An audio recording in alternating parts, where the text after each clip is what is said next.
a young boy went to his father and asked him, Daddy, what is the value of my life? And the father gave this boy a stone of great value. And he told him, go and sell this stone.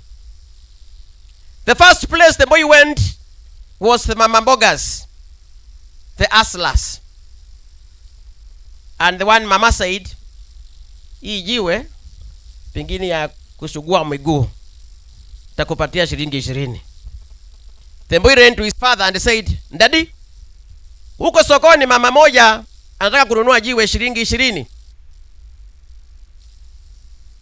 Kutoka hapa, the father told him, continue selling the stone. The boy went to the bar. There were so many revelers. People make merry with the beer. And one man told him, young man, what are you selling?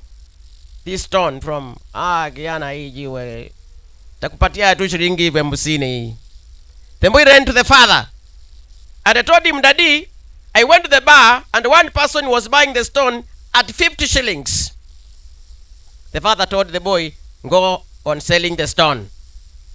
He took the stone to a supermarket and he found the manager, the chairman of the supermarket.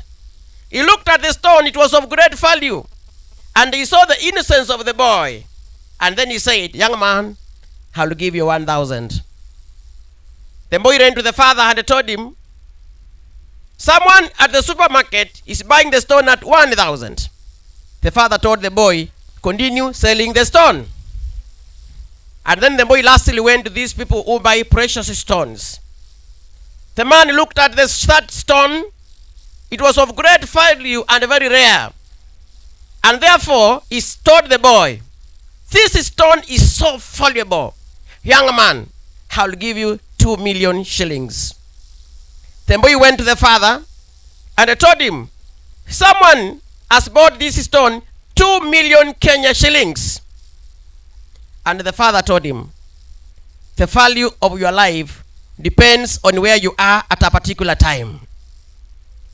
If you spend your life at the bar, your value becomes the value of a beer. If you spend your life bewitching people, the value of your life is about which person.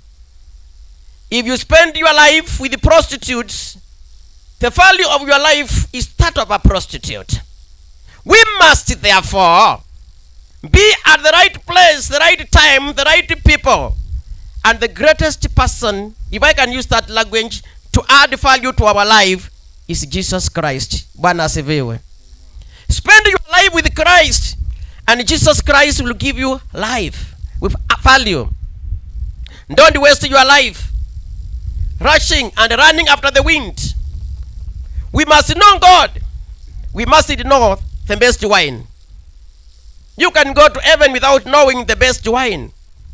You can go to heaven without knowing the best hotel in the world. You can go to heaven without knowing the best watch. I can assure you, you cannot go to heaven without knowing God. Therefore, what do you know most? Because most of us boast a lot. We boast about where we have gone, what we have done, what we said, and what we did. That is immaterial. Dear mourners, our life is short.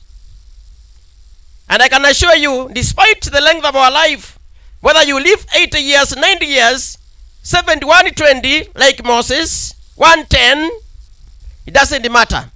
The quality of life lived is the most important thing.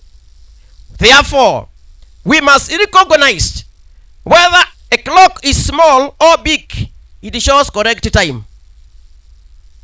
Kama uko na saa kubwa kwa ukuta na saa ndogo kwa mkono, kama ni saa 7 ni saa 7 ya saa kubwa na saa 7 ya saa ndogo, yote ni saa 7.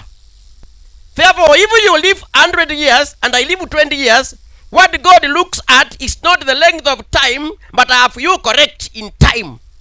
Masaa yako ni sawa. Umetumiaje masaa yako? Don't use time to harass yourself. Many of us spend a lot of time working very hard and not joyfully, chasing after the wind, and yet we still die.